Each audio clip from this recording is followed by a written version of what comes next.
राधे राधे आप सभी को। आप सभी कैसे हैं? उम्मीद है स्वस्थ एवं प्रसन्न होंगे। 12 नवंबर को देव उठनी एकादशी है। आप सभी इस दिन व्रत रखें, पूजा करें, अर्चन करें और तुलसी माता के सम्मुख दीप जलाएं और खूब प्रसन्नचित होकर प्रभु की आराधना करें। देव उठनी एकादशी, जिसे देव उठनी 11 या प्रबोधिनी एकादशी भी कहते हैं, हिंदू धर्म में यह एकादशी अपना विशेष महत्व रखती है। माना जाता है कि इस दिन भगवान विष्णु 4 महीने की योग निद्रा से जागते हैं। देव उठनी एकादशी के साथ ही चातुर्मास समाप्त हो जाता है, जो कि आषाढ़ शुक्ल एकादशी अर्थात हरिशयनी एकादशी से शुरू होता है और इस दिन समाप्त हो जाता है। इसी दिन से सभी शुभ कार्य और मांगलिक कार्य शुरू हो जाते हैं, जैसे विवाह, गृह प्रवेश आदि। इस दिन भक्तजन व्रत रखते हैं और भगवान विष्णु की पूजा करते हैं। साथ ही तुलसी विवाह का भी इस दिन विशेष महत्व है, जिसमें तुलसी जी, जिन्हें देवी रूपों में पूजा जाता है, और तुलसी जी और शालिग्राम भगवान का विवाह संपन्न होता है। और धार्मिक मान्यता है कि इस दिन व्रत और पूजन से जीवन में सुख, शांति, समृद्धि और वैवाहिक जीवन में खुशहाली आती है। चलिए प्रबोधिनी एकादशी व्रत कथा हम सभी प्रसन्नचित होकर श्रवण करते हैं और इसका लाभ उठाते हैं। कार्तिक मास के शुक्ल पक्ष की एकादशी प्रबोधिनी एकादशी। श्री कृष्ण भगवान ने कहा, हे अर्जुन, तुम मेरे बड़े ही प्रिय सखा हो। हे पार्थ, अब मैं तुम्हें पापों का नाश करने वाली तथा पुण्य और मुक्ति को देने वाली प्रबोधिनी एकादशी की कथा सुनाता हूँ। श्रद्धा पूर्वक सुनो। इस संबंध में मैं तुम्हें नारद और ब्रह्मा जी के बीच हुए वार्तालाप को सुनाता हूँ। एक बार नारद जी ने ब्रह्मा जी से पूछा, हे पिता, प्रबोधिनी एकादशी के व्रत का क्या फल होता है? आप कृपा करके मुझे यह सब विस्तार पूर्वक बताएं।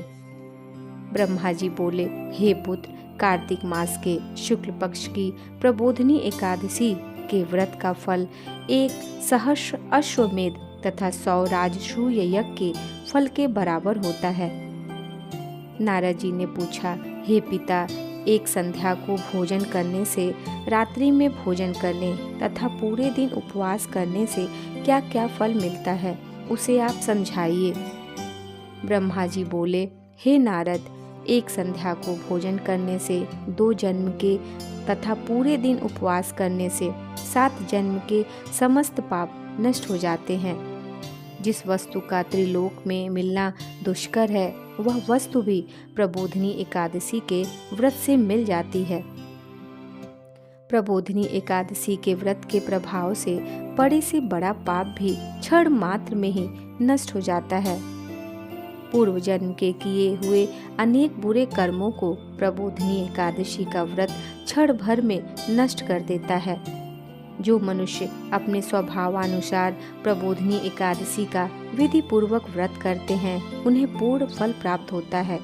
हे पुत्र, जो मनुष्य श्रद्धा पूर्वक इस दिन थोड़ा भी पुण्य करते हैं, उसका वह पुण्य पर्वत के समान अटल हो जाता है। जो अपने हृदय के अंदर ही ऐसा ध्यान करते हैं कि प्रबोधिनी एकादशी का व्रत करूँगा, उनके 100 जन्म के पाप नष्ट हो जाते हैं। जो मनुष्य प्रबोधिनी एकादशी को रात्रि जागरण करते हैं, उनकी बीती हुई तथा आने वाली 10 पीढ़ियां विष्णु लोक में जाकर वास करती हैं और नरक में अनेक दुखों को भोगते हुए उनके पितृ विष्णु लोक में जाकर सुख भोगते हैं। हे पुत्र, ब्रह्म हत्या आदि महान पाप भी प्रबोधिनी एकादशी के दिन रात्रि को जागरण करने से नष्ट हो जाते हैं।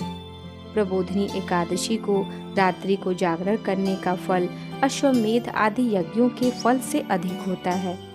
समस्त तीर्थों में जाने तथा गौ, स्वर्ण, भूमि आदि के दान का फल प्रबोधिनी एकादशी के रात्रि के जागरण के फल के बराबर होता है।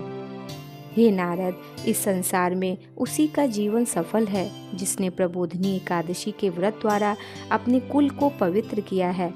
संसार में जितने भी तीर्थ हैं तथा जितने भी तीर्थों की आशा की जा सकती है, वह प्रबोधिनी एकादशी का व्रत करने वाले के घर में रहते हैं। मनुष्य को समस्त कर्मों को त्यागते हुए भगवान की प्रसन्नता के लिए कार्तिक मास की प्रबोधिनी एकादशी का व्रत अवश्य करना चाहिए। जो मनुष्य इस एकादशी व्रत को करता है वह धनवान, योगी, तपस्वी तथा इंद्रियों को जीतने वाला होता है, क्योंकि एकादशी भगवान विष्णु की अत्यंत प्रिय हैं। इसके व्रत के प्रभाव से मनुष्य पुनः जन्म नहीं लेता है। इस व्रत के प्रभाव से कायिक, वाचिक और मानसिक तीनों प्रकार के पाप नष्ट हो जाते हैं। इस एकादशी के दिन जो मनुष्य भगवान की प्राप्ति के लिए दान, तप, होम, यज्ञ आदि करते हैं, उन्हें अक्षय पुण्य मिलता है। प्रबोधिनी एकादशी के दिन भगवान की पूजा करने से बाल, यौवन और वृद्धावस्था के समस्त पाप नष्ट हो जाते हैं। इस एकादशी की रात्रि को जागरण करने का फल सूर्य ग्रहण के समय स्नान करने के फल से सहस्र गुना अधिक होता है। मनुष्य अपने जन्म से लेकर जो पुण्य करता है, वह पुण्य प्रबोधिनी एकादशी के व्रत के पुण्य के सामने व्यर्थ है। जो मनुष्य प्रबोधिनी एकादशी का व्रत नहीं करता, उसके पुण्य व्यर्थ हो जाते हैं। इसलिए हे नारद, तुमको भी विधि पूर्वक विष्णु भगवान की पूजा करनी चाहिए। जो मनुष्य कार्तिक मास में धर्मपरायण होकर अन्य व्यक्तियों का अन्न नहीं खाते, उन्हें चांद्रायण व्रत का फल मिलता है। कार्तिक मास में भगवान दान आदि से उतने प्रसन्न नहीं होते जितने कि शास्त्रों की कथा सुनने से प्रसन्न होते हैं। कार्तिक मास में जो मनुष्य भगवान की कथा को थोड़ा बहुत पढ़ते हैं या सुनते हैं, उन्हें 100 गायों के दान का फल मिलता है। यह सुनकर नारद जी बोले, हे परमपिता, अब आप एकादशी के व्रत का विधान कहिए और कैसा व्रत करने से कैसा पुण्य मिलता है वह भी समझाइए। ब्रह्मा जी बोले, हे नारद, इस एकादशी के दिन मनुष्य को ब्रह्म मुहूर्त में उठना चाहिए और स्नान आदि से निवृत्त होकर व्रत का संकल्प करना चाहिए। उस समय भगवान से विनय करनी चाहिए कि हे भगवान, आज मैं निराहार रहूँगा और दूसरे दिन भोजन करूँगा, इसलिए आप मेरी रक्षा करें। इस प्रकार विनय करके भगवान की पूजा करनी चाहिए और व्रत प्रारंभ करना चाहिए। उस रात्रि को भगवान के समीप गीत, नृत्य, बाजे तथा कथा कीर्तन करते हुए रात्रि व्यतीत करनी चाहिए। प्रबोधिनी एकादशी के दिन कृपणता को त्याग कर बहुत से पुष्प, अगर, धूप आदि से भगवान की आराधना करनी चाहिए। शंख के जल से भगवान को अर्घ देना चाहिए। इसका फल तीर्थादान से करोड़ गुना अधिक होता है। जो मनुष्य अगस्त्य पुष्प से भगवान की पूजा करते हैं, उनके सामने इंद्र भी हाथ जोड़ते हैं। कार्तिक मास में जो बिल्व पत्र से भगवान की पूजा करते हैं, उन्हें अंत में मुक्ति मिलती है। कार्तिक में जो मनुष्य तुलसी जी से भगवान की पूजा करता है, उसके 10,000 जन्मों के समस्त पाप नष्ट हो जाते हैं। जो मनुष्य इस माह में श्री तुलसी जी के दर्शन करते हैं या छूते हैं या ध्यान करते हैं या कीर्तन करते हैं या रोपण करते हैं अथवा सेवा करते हैं, वे 1000 कोटि युग तक भगवान के घर में रहते हैं। जो मनुष्य तुलसी का पेड़ लगाते हैं, उनके कुटुंब में जो पैदा होते हैं, वे प्रलय के अंत तक विष्णु लोक में रहते हैं। जो भगवान की कदम्ब पुष्प से पूजा करते हैं, वह यमराज के दुखों को नहीं पाते। समस्त मनोवांछाओं को पूरा करने वाले भगवान कदम्ब पुष्प को देखकर अत्यंत प्रसन्न होते हैं। यदि उनकी कदम्ब पुष्प से पूजा की जाए तो फिर बात ही क्या है। जो गुलाब के पुष्प से भगवान की पूजा करते हैं, उन्हें मुक्ति मिलती है। जो मनुष्य बकुल और अशोक के फूलों से भगवान की पूजा करते हैं, वे अनंत काल तक शोक से रहित हो जाते हैं। जो मनुष्य विष्णु भगवान की सफ़ेद और लाल कनेर के फूलों से पूजा करते हैं, उन पर भगवान अत्यंत प्रसन्न होते हैं। जो मनुष्य विष्णु भगवान की दुर्वा दल से पूजा करते हैं, वे पूजा के फल से 100 गुना फल अधिक पाते हैं।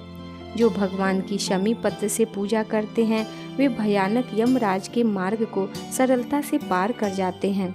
जो मनुष्य चंपक पुष्प से भगवान विष्णु की पूजा करते हैं वे आवागमन के चक्र से छूट जाते हैं।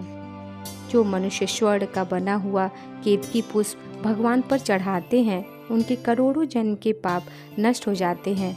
जो पीले और रक्त वर्ण कमल के सुगंधित फूलों से भगवान की पूजा करते हैं उन्हें श्वेत दीप में स्थान मिलता है। इस प्रकार रात्रि में भगवान की पूजा करके प्रातःकाल शुद्ध जल की नदी में स्नान करना चाहिए। स्नान करने के पश्चात भगवान की प्रार्थना करते हुए घर आकर भगवान की पूजा करनी चाहिए। इसके बाद ब्राह्मणों को भोजन कराना चाहिए और दक्षिणा देकर सम्मान सहित उनको विदा करना चाहिए। इसके उपरांत गुरु की पूजा करनी चाहिए और ब्राह्मणों को दक्षिणा देकर नियम को छोड़ना चाहिए। जो मनुष्य रात्रि स्नान करते हैं उन्हें दही और शहद दान करना चाहिए। जो मनुष्य फल की आशा करते हैं उन्हें फल दान करना चाहिए। तेल की जगह घी और घी की जगह दूध और अन्नों में चावल दान करना चाहिए। जो मनुष्य इस व्रत में भूमि शयन करते हैं उन्हें सब वस्तुओं सहित शैया दान करना चाहिए। जो मौन धारण करते हैं उन्हें स्वर्ण सहित तिल दान करना चाहिए। जो मनुष्य कार्तिक मास में उपान्ह धारण नहीं करते उन्हें उपान्ह दान करना चाहिए। जो इस मास में नमक त्यागते हैं उन्हें शक्कर दान करनी चाहिए।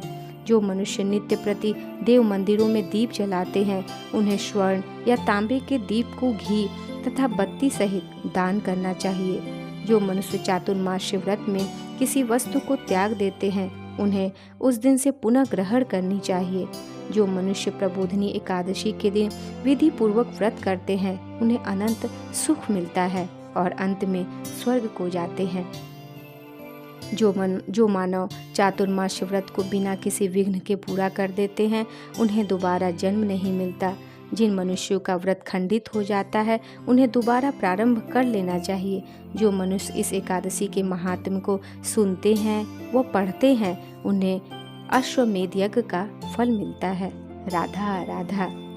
कथा का सार यह है कि स्वाध्याय, तपस्या व त्याग की दृष्टि से चातुर्मास्य का नियम बेहद ही महत्वपूर्ण है।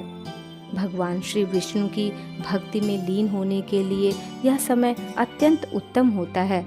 गृहस्थ में बंधा व्यक्ति भी चातुर्मास्य में भगवान विष्णु की भक्ति का पूरा लाभ उठा सकता है।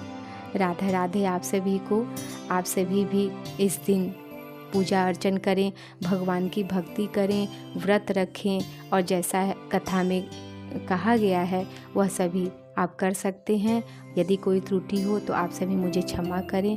एकांतचित प्रसन्नचित हृदय से कथा को शुरू से आखिर तक जरूर सुने और मिलती हूँ बहुत जल्द आप सभी को। राधा राधा।